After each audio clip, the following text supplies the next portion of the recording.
Hi, everyone. David Waldrop, certified financial planner with Bridgeview Capital Advisors, a fee-only investment advisor and financial planning firm. Wanted to do a video on QCDs or qualified charitable distributions. It is an important tax planning strategy that I think everyone needs to take a look at. And we're going to go through and we're going to look at the key components of a qualified charitable distribution, but we're also going to examine a really critical flow chart that I'm going to link below in the description so that you guys can access it. I don't recommend doing a qualified charitable distribution without either working with a tax professional or a certified financial planner like myself.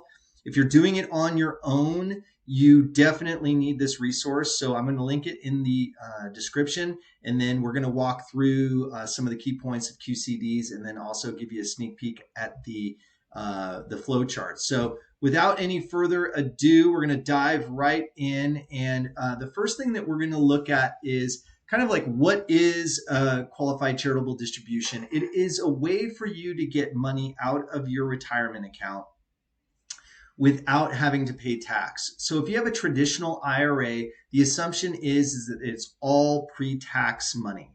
So that money hasn't been taxed while it's been in the account. It's grown, tax deferred, hasn't been subject to capital gains taxes or interest or anything like that.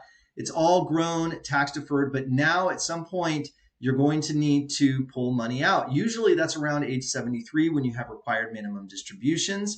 However, you can start doing a qualified charitable distribution at age 70 and a half. Now, it's a way for you to get money out of a traditional IRA or pre-tax IRA without having to pay tax.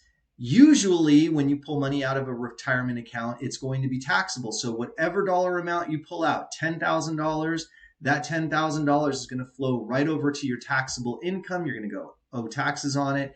It's going to have a knock-on effect. It's going to impact whether you're taxed on Social Security or to what degree. Can impact how much you pay for Medicare premiums, because your Medicare premiums are based on your taxable income. So there's a whole host of reasons why it can be advantageous. Now, QCDs are a way for you to give money to charity. Usually when people are giving money to charity, if you're charitably inclined, it is by making cash contributions. If you itemize your taxes, you can make a charitable donation and then deduct the amount of the charitable donation off of your taxes if you're itemizing. Now, if you have an IRA and you want to start getting money out of that IRA either at age 70 and a half or because you're required to at age 73, you can use a QCD strategy to make those distributions essentially tax-free, okay? So it's a really important strategy. We're going to review some of the eligibility rules. We talked about, age 70 and a half is the key. You have to be 70 and a half for this to work. Don't do a QCD until you turn age 70 and a half. You're not eligible, and if you do, there's going to be some challenges from a tax penalty standpoint, having to revise your taxes or refile. Just don't do it. Even if you're not 70 and a half, you still should be getting up to speed on what these are, because you want to be ready for it when you are eligible. And this is a really important tax planning strategy that I utilize a lot for my clients. So you have to be 70 and a half. You have to donate to a qualified charity. It cannot go to a donor advised fund or some private foundation. It's got to be a qualified charity. It cannot exceed $105,000 per taxpayer per year. Kind of important consideration here. Sorry about that. Really important that you know that amount, very rarely are people getting to that dollar amount. If you can put $105,000 into charity, good for you. Most folks are not going to be making contributions to that level, and that $105,000 mark increases each year. Now, you've got to have an IRA. You've got to give the money to charity. It is important to note that when you have required minimum distributions, it is an outstanding way to make your required minimum distribution essentially tax-free.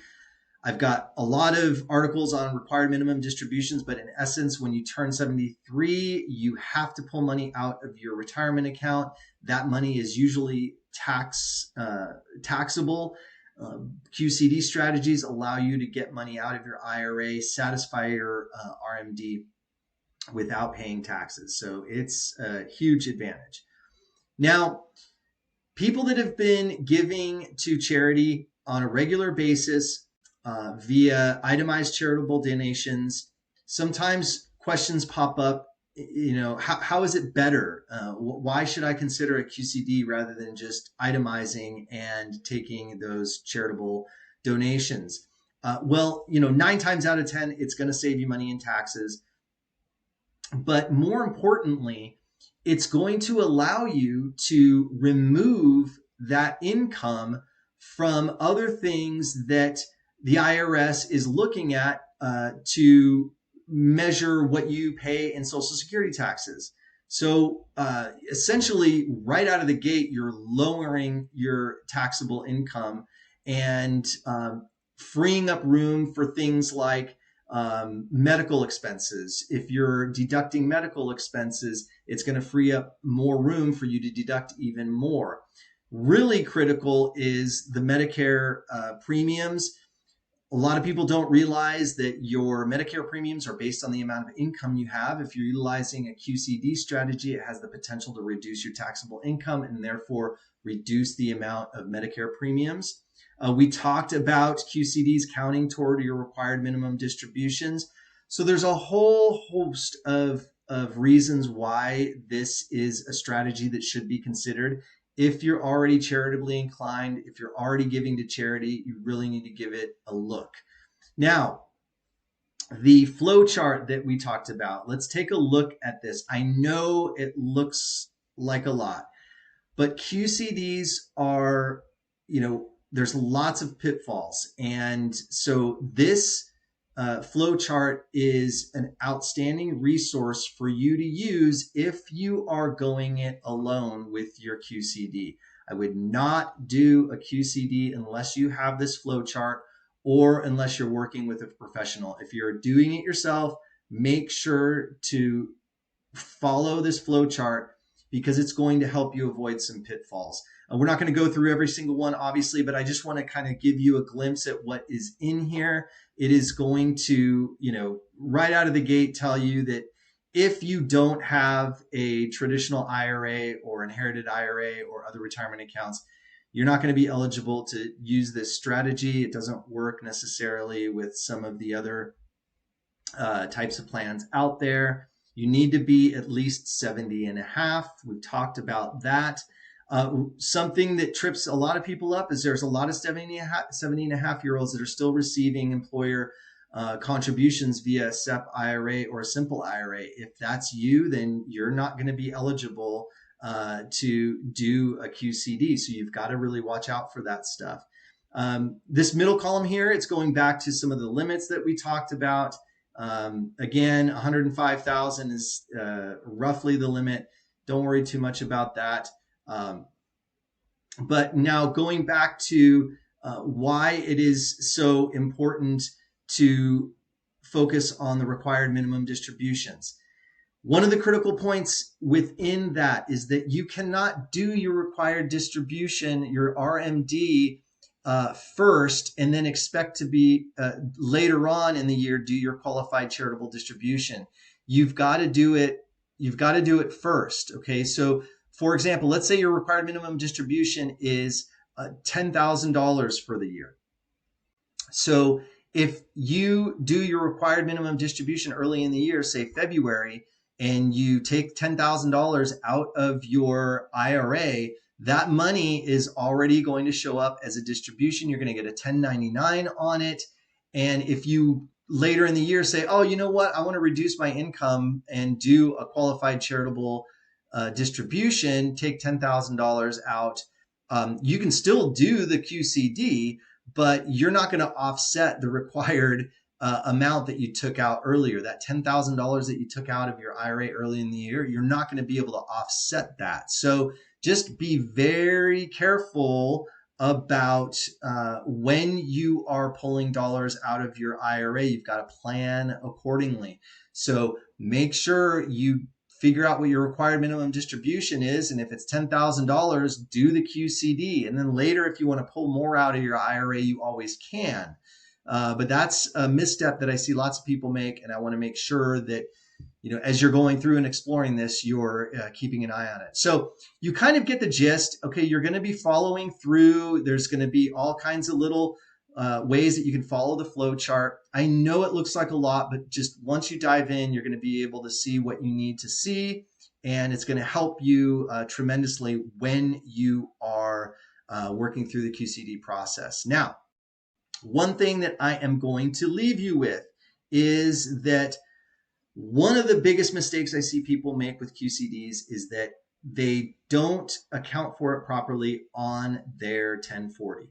Now, when you do a QCD, you're going to get, it's a distribution, right? So you're going to get a 1099-R from your custodian, and the 1099-R is not going to indicate that you did a qualified charitable distribution. There's nowhere on there to put it. So if you don't remember to account for it properly on your tax form, you could miss out. If you don't tell your tax preparer that you did a QCD, they have no way of knowing. The 1099-R is not going to tell them, and they're not going to know to put that properly on your tax form and essentially remove it from your taxable income. So really critical to do that. When I'm working with clients and we're doing these QCDs, it's a no-brainer because I'm going to prepare a detailed tax letter for them that shows them exactly what they did in their year. They did a qualified charitable distribution, a reminder to tell their tax professional. That letter is also going directly to their tax professional saying, hey, our clients did a qualified charitable distribution, and once the tax preparer is alerted to that, they're going to know exactly how to account for it. But you don't want to run into a situation where you've done all this work only to get to the end and not have it count and still have to, essentially pay tax on that income. So that flow chart is going to be linked in the description. If you found this video helpful, please let me know, like the video, give me a comment, and subscribe to the channel. I'm going to be doing more of these videos. They're going to be kind of low tech, but they're going to be, key things that are really important to saving money on taxes and planning for retirement. Thanks so much for watching.